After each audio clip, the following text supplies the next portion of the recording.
Hey guys, Michael Kincaid. Thanks for stopping by and checking out the channel. But today we're checking out the Vimble by Feiyu Tech. I think that's what it's called.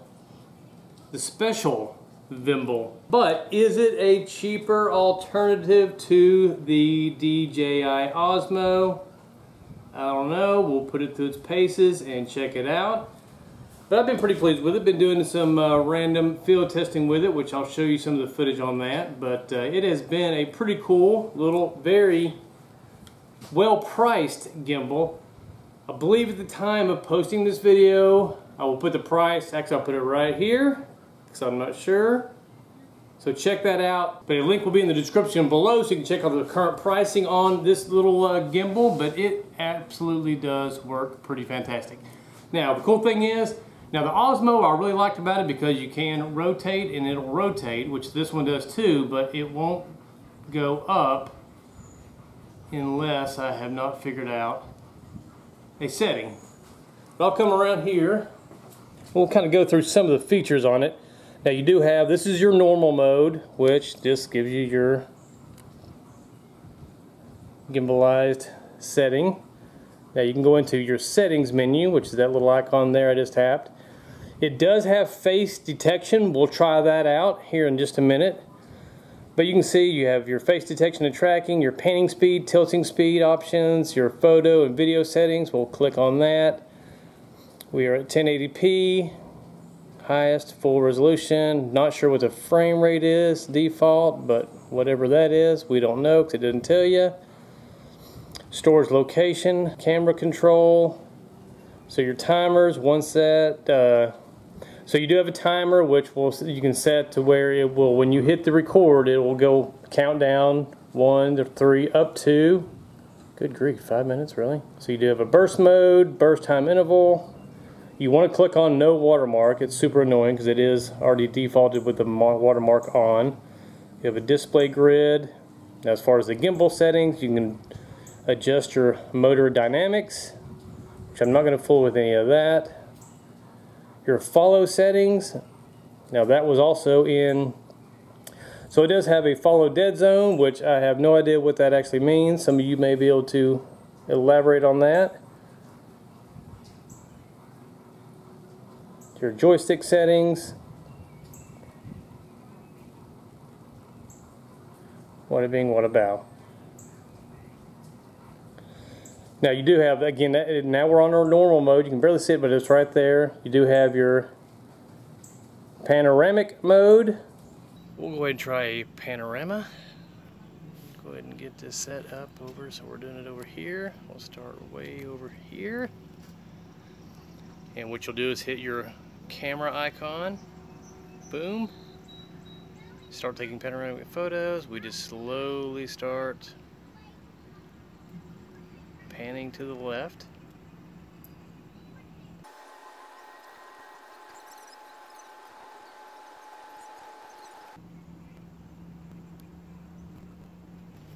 Alright, let's see if we can check out that pan. Go ahead and open it in gallery. Sure thing.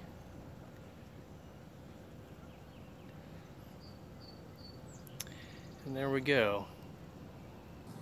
And you also have a time-lapse mode, which it is pretty silly because there is no settings for it. It just, there's the countdown. It just kind of records as normal. But you don't have the option, you don't have the motion time-lapse or any settings that I can find to be able to adjust the time-lapse setting intervals. So if we stop that,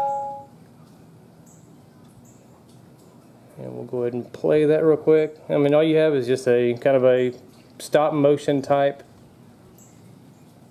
I know you're not getting the best resolution on that, I apologize. But you can see the features here. Now, normally you have a normal, nice little white joystick, which I broke off. Take better care of your stuff. Don't just throw it in a bag like I did. I mean, it's still a full function. But it did have a nice button right there. It's your power off and on. And you do have your wide telephoto and wide mode there on the back, which you can see. We will go ahead and You can see it kind of zooms in. It's kind of jerky. But it is a digital zoom, so you really don't ever want to digitally zoom in unless it was recording at maybe a 4K resolution. Then you might have some options. All right, let's check out and see how well it will face, track, and recognize. So I'll go ahead and put it. Now the cool thing about this one is I do like the fact that it does have a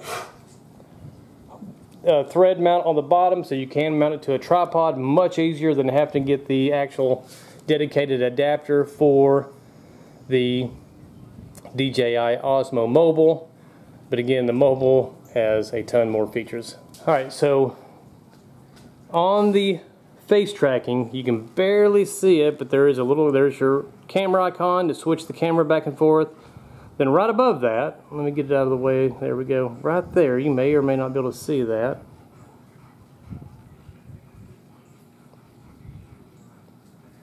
There it is. But you'll just tap that.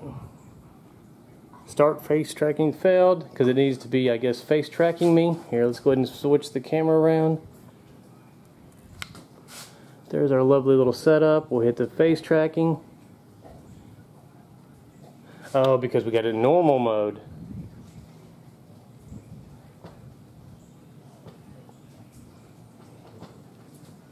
Alright, so make sure you got it in normal mode, then you can hit your face tracking feature here. So that is, it's actually lit up blue. Like I say, you can barely see that. Right there. Contrast is terrible. So there you go, that's a little bit better. So it should be on. Now we'll go ahead and see, it's looking. Let's see if it'll pick me up. Hello? Is it picking me up? The first time I did this, it worked perfectly. But now, not so much. What up?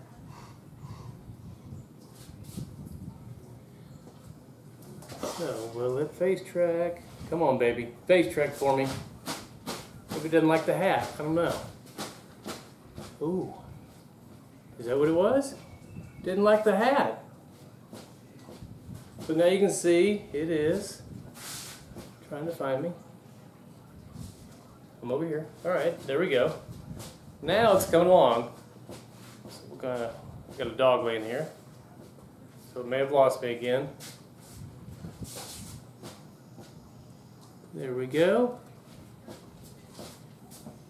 Now it's tracking. And you may be able to dial in those settings a little bit to where, so I'll give it the benefit of the doubt on that, because you may be able to dial it in to where it will pick up a little bit better, dial in those settings, because I haven't fooled with that. That's pretty much all default. Pretty much just a basic little gimbal. Like I said, it does. The pros of it is the cost of it, phenomenal. It does work well as a actual gimbal. We'll show you some footage on that here in just a second. I love the fact that it does have a tripod mount on the bottom of it, so you have options on that. But I wish the software, the face tracking, I wish picked up a little bit better. Obviously, I wish you had a little bit more Panorama. We've done a few of those. It works very well. No issues there. Time lapse is kind of silly because, like I say, you don't have the options to change your intervals on that, so that's kind of frustrating on that. But again, as far as just a handy, quick gimbal you can throw out there, get some quick, super stable footage, definitely worth checking out. Put a link in the description below from the guys at Feiyu Tech. You can actually stand this thing. Up without a tripod, which is kind of cool. And that is with the Samsung Galaxy S7 Edge, which works in there just fine. But again, check it out. Link in the description below. See some of the options you have there. But yeah, check it out. Check the link out. Get more information about it. The Vimble C. Just took a picture. It's got a big rooster on it, man, which is kind of cool. Now the cool thing is you do have a USB. You do have a USB port here to where you can just go ahead and charge it up via the USB. You don't have to have a dedicated charger like the Osmo, which is pretty cool. But anyhow, USB port right there. So we'll check out the footage now. Thanks guys for stopping by and checking out this channel. And we will see you in the next one.